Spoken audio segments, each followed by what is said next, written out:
ప్రియులారా, మానవ జీవితాల్లో అనేక సార్లు మనకు విజయం వస్తుంది. విజయం వచ్చిన ఆ విజయము తాత్కాలికంగానే ఉంటుంది అనేక సార్లు. అనగా విజయం పొందామన్నటువంటి సంతోషము ఎంతసేపో నిలబడదు అనేక సార్లు. అర్థమైందా? మరి యెహోషువ గ్రంథం 6వ అధ్యాయములో వారు యెరికోను జయించారు. యెరికోను జయించినప్పుడు వారికి పట్టరాని సంతోషం వచ్చింది. అయితే 7వ అధ్యాయంలో వారు హాయి మీద ఓడిపోయారు. అప్పుడు పట్టరాని దుఃఖం, యెహోషువ తన బట్టలు చించివేసుకుంటున్నటువంటి సందర్భాన్ని కూడా మనం చూస్తాం. అంటే ఒక విజయం వచ్చింది. ఆ విజయం తర్వాత మరలా వెంటనే మనకు విజయం వస్తుంది అనుకోవటానికి వీల్లేదు.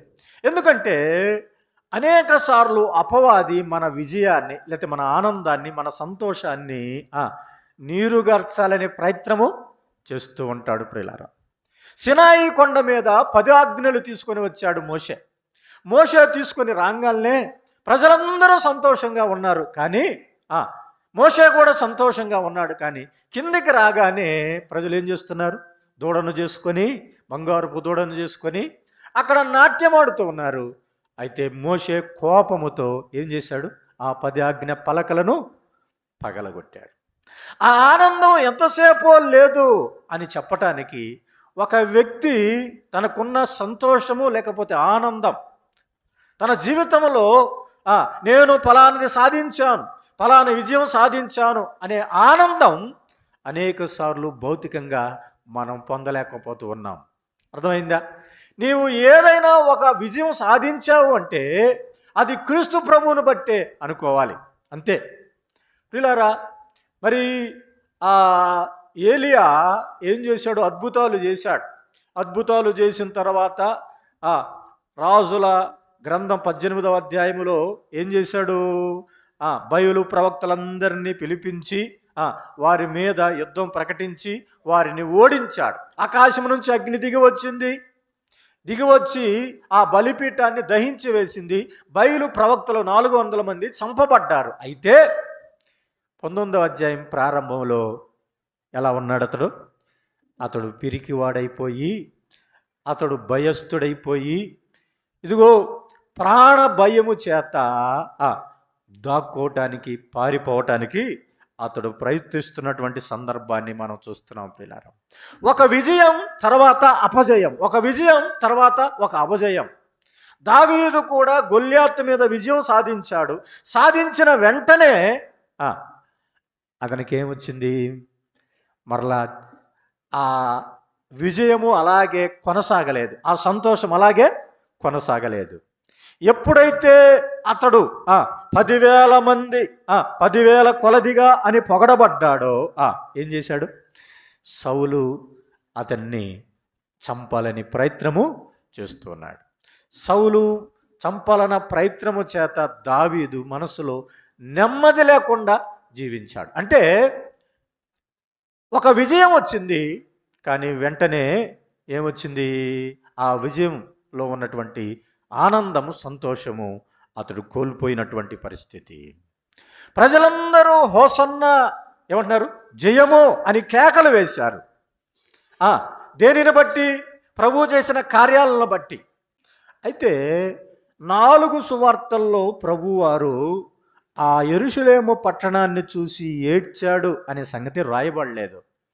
లూకాలో మాత్రమే రాయబడింది. ఏమని? ఆయన పట్టణమును చూసి ఆయన ఏడ్చాడు. అయితే ప్రియులారా, ఈ ప్రజలు నన్ను సరిగా అర్థం చేసుకోలేకపోయారు. యేసు ప్రభువారు ఎందుకు పట్టణమును చూసి ఏడుస్తున్నాడు అంటే, ప్రియులారా, ప్రజలు నన్ను సరిగా అర్థం చేసుకోలేకపోయారు. సాధారణంగా పురుషులు ఏడ్చినప్పుడు ఆ ఏడుపును మనం ఏమని అర్థం చేసుకోవాలి? పురుషులు ఏడిస్తే చిన్నపిల్లలు ఏడుస్తారు, చంటి బిడ్డలు ఏడుస్తారు, స్త్రీలు కూడా ఏడుస్తారు. They cannot control there emotions. ఏదైనా ఒక చిన్న సంతోషం వచ్చినా, ఆనందం వచ్చినా, దుఃఖం వచ్చినా, బాధ కలిగిన స్త్రీలు ఏడుస్తారు. అలాగే పిల్లలు కూడా. యేసుక్రీస్తు ప్రభువారు కూడా మరి ఆయన ఆ పట్టణాన్ని చూసినప్పుడు ఆయన ఏడ్చాడు. సమూయేలు మొదటి గ్రంథం ఆఖరి అధ్యాయములో దావీదు ఏడుస్తూ ఉన్నాడు కదా. దావీదుకు ఆకీషు రాజు సిక్లగు అనే ఒక పట్టణాన్ని ఇచ్చాడు. పట్టణాన్ని ఇచ్చి అక్కడ దాదాపు 600 మంది తన పనివారు, తన యోధులు అందరూ అక్కడ తన సైన్యము స్థావరం చేసుకొని అక్కడ మీరుండండి అన్నప్పుడు ఆకీషుతో పాటు ఉన్నవారు నువ్వు మాతో ఉండటానికి వీల్లేదు, నువ్వు వెళ్ళిపో అని చెప్పినప్పుడు ఆకీషు దగ్గర నుంచి తిరిగి సిక్లగుకు వస్తున్న సందర్భంలో వచ్చిన వెంటనే అతడు చూసిన సందర్భం ఏమిటి? పిల్లలు లేరు, తల్లులు లేరు, భార్యలు లేరు, అందరూ లేరు. అందరూ లేపినప్పుడు చూసి ఆ పరిస్థితిని చూసి దావీదు ఏం చేస్తున్నాడు? ఏడుస్తున్నాడు. ఏడ్చే విధానాన్ని అక్కడ ఏమని అంటున్నాడంటే ఏడ్చుటకు శక్తి లేనంత వారుగా ఏం చేశారంట? బిగ్గరగా ఏడ్చారు. మామూలుగా సాధారణంగా ఒక వ్యక్తి ఏడిస్తే శక్తిని సామాన్యంగా కోల్పోడు మామూలుగా ఏడిస్తే, కానీ వారికి శక్తి కోల్పోయారంట. అంటే ఎంతగా ఏడ్చారో మా కారణం ఏమిటి మనం ఆలోచన చేయాలి ప్రియులారా. ఎందుకు వారు దావీదు అంతగా ఏడుస్తున్నాడంటే భయంకరమైనటువంటి అమాలేకీల చేతిలో వారు పడ్డారు కాబట్టి. వారు సామాన్యులు కాదు, అమాలేకీలు సామాన్యమైనటువంటి వారు కారు, వారు దుష్ట సంబంధమైన వారు, వారు శరీర సంబంధమైనటువంటి వారు, వారు భయంకరులు. అలాంటి వారి చేతిలో పడ్డారు. అయ్యా, ఎవరి చేతిలో పడినా, పక్కనున్న ఫిలిస్తీన్ల చేతిలో పడినా నేను సంతోషపడేవాడినే, కానీ ఎవరి చేతిలో పడ్డారు? వాళ్ళు అమాలేకీల చేతిలో పడ్డారు. దేవుడు ఏమన్నాడు నిర్గమాకాండములో? అమాలేకీలకు తరతరములు వారితోనే యుద్ధం అన్నాడు కదా. అమాలేకీలతో తరతరాల యుద్ధం, వారు ఎప్పటికీ మీకు శత్రువులే అన్నాడు. అమాలేకీలు అనగా ఎవరు? వారు శరీర సంబంధులు. ఎవరంటండి వారు? శరీర సంబంధులు. శరీర సంబంధుల చేతిలో పడ్డారు, అందుకు ఏడుస్తున్నాడు. మనం కూడా ఏడవాలి. ఎందుకో తెలుసా? మన పిల్లలు శరీర సంబంధమైన వాటిలోకి చిక్కుకోపోకుండా వారి కొరకు మనం ఏం చేయాలి? ఏడవాలి. దావీదు ఏడుస్తున్న సందర్భం, దావీదు ఎందుకు ఏడుస్తున్నాడంటే, అయ్యో అమాలేకీల చేతిలో పడిపోయారే, మా పిల్లలు, మా భార్యలు, మా కుటుంబాలన్నీ వారి చేతుల్లో పడ్డాయని దావీదు ఏడవటం ప్రారంభించాడు. ప్రియులారా, వారు ఇశ్రాయేలు ప్రజలకు ప్రథమ శత్రువులు. అనగా ఆ ఎర్ర సముద్రము దాటగానే, ఎర్ర సముద్రము దాటి కొంత దూరం పోగానే మొట్టమొదటి ఎదురైన శత్రువు ఎవరు? అమాలేకీలే. వారు ప్రథమ శత్రువులు. వారు ఎల్లకాలము వారు శత్రువులే అన్నాడు.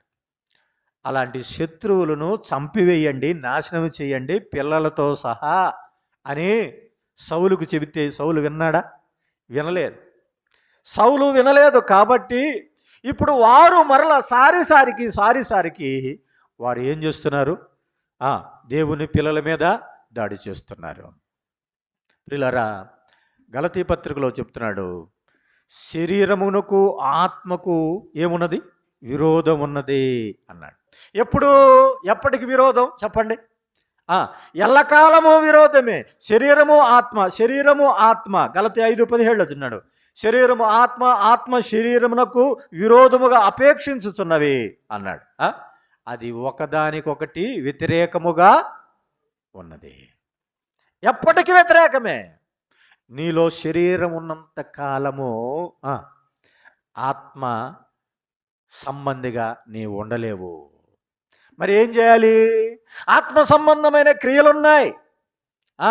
ఆత్మ సంబంధమైన క్రియలతోటి ఆత్మ సంబంధమైన వ్యక్తిగా నీవు శరీరాన్ని ఏం చేయాలి? నాశనం చేయాలన్నాడు. అంటే ఒక వ్యక్తి శరీర సంబంధమైన క్రియలను చంపాలి అంటే దేని ద్వారా చంపుతాడు? ఆత్మ ద్వారానే చంపుతాడన్నాడు కదా. ఆత్మ ద్వారానే తప్ప శరీర కార్యాలను మనము చంపలేము. కాబట్టి శత్రువుగా ఉన్నటువంటి నీ శరీరం ఆ, ఏం చేయాలి? అది నీకు ఎప్పటికీ విరోధమే. అది అమాలేకీల వంటిదే, అది శరీరము వంటిదే. చంపకపోతే అది మరలా వస్తుంది, మరలా వస్తుంది.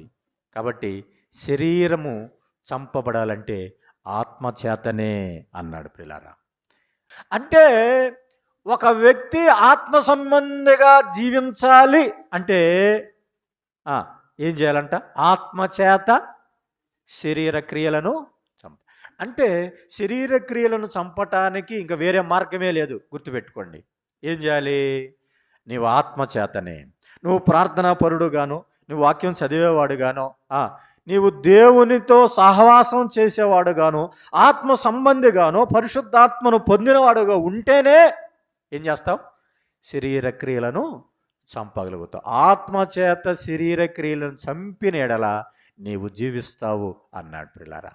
ఈ శరీరము ఏం చేస్తుంది?